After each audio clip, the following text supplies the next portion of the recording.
नमस्कार दोस्तों, आप लोग कैसे हैं। उम्मीद करता हूं आप लोग स्वस्थ और अच्छे होंगे। दोस्तों, आज का टॉपिक बहुत ही महत्वपूर्ण है क्योंकि आज का जो टॉपिक है वो अपने आप में रहस्यमयी है।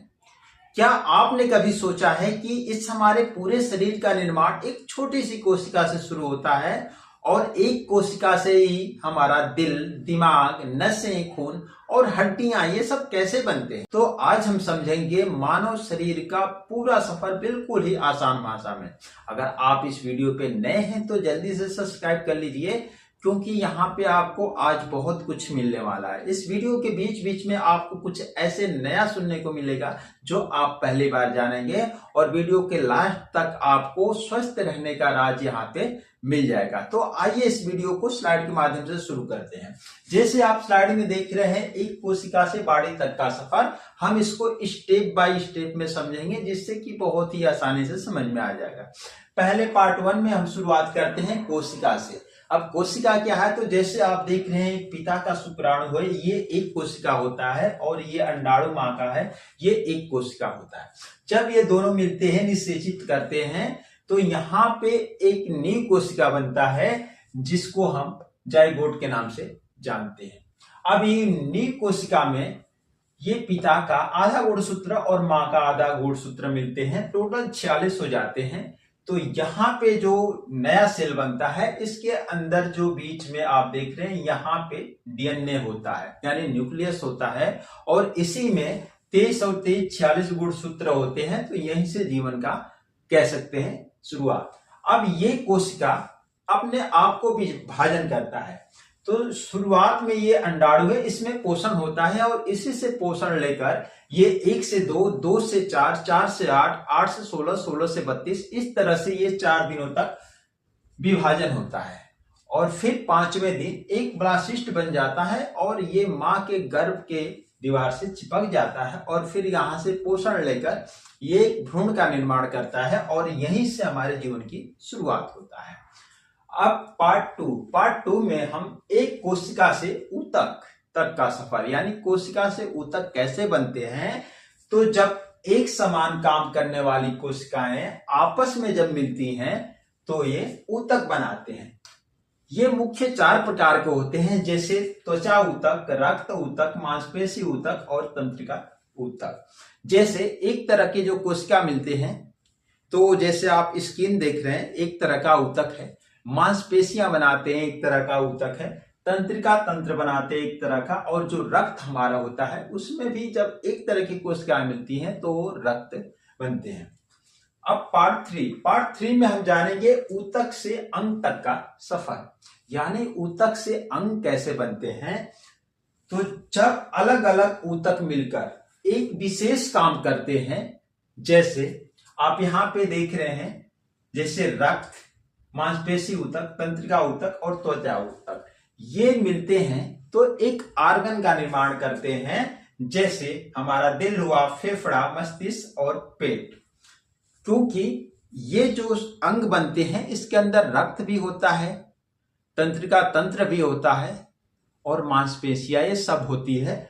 तो ये सब जो है मिलके एक अंग का निर्माण करते हैं और ये अंग जब बनते हैं तो अकेले नहीं बनते।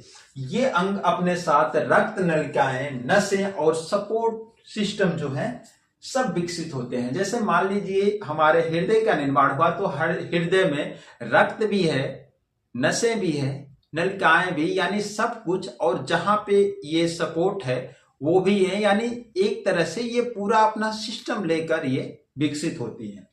पार्ट 4 में हम लोग जानेंगे अंग से प्रणाली यानी आर्गन से सिस्टम कैसे बनते हैं। तो जब कई अंग आपस में मिलते हैं तो ये एक प्रणाली यानी सिस्टम बनाते हैं, जैसे पाचन तंत्र, श्वास तंत्र, तंत्रिका तंत्र और रक्त परिसंचरण तंत्र।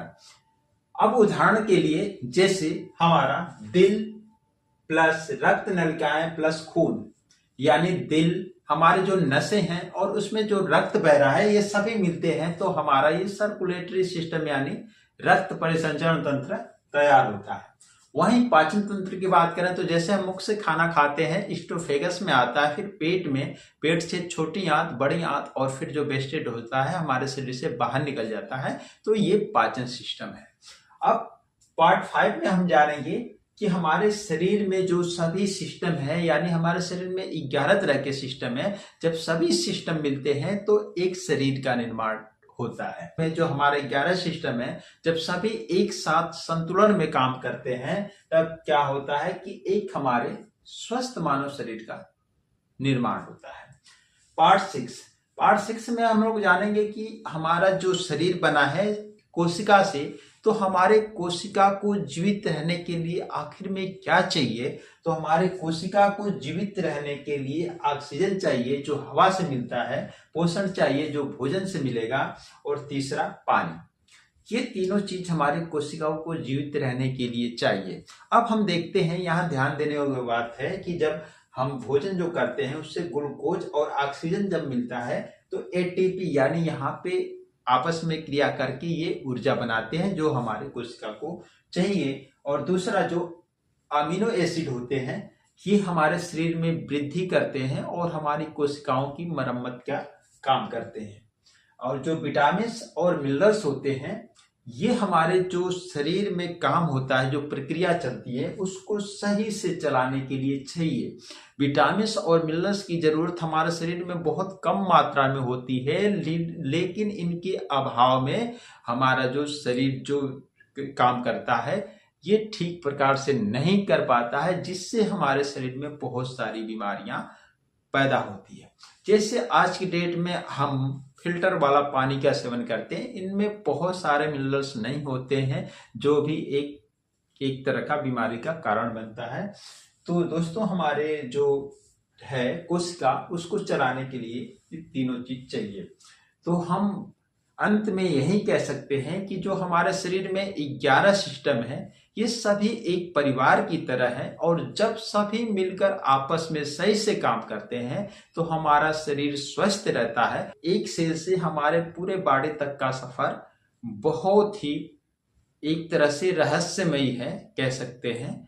तो दोस्तों ये वीडियो अच्छी लगी हो तो लाइक करें, शेयर करें और चैनल को सब्सक्राइब करना ना भूलें। सुनने के लिए थैंक यू।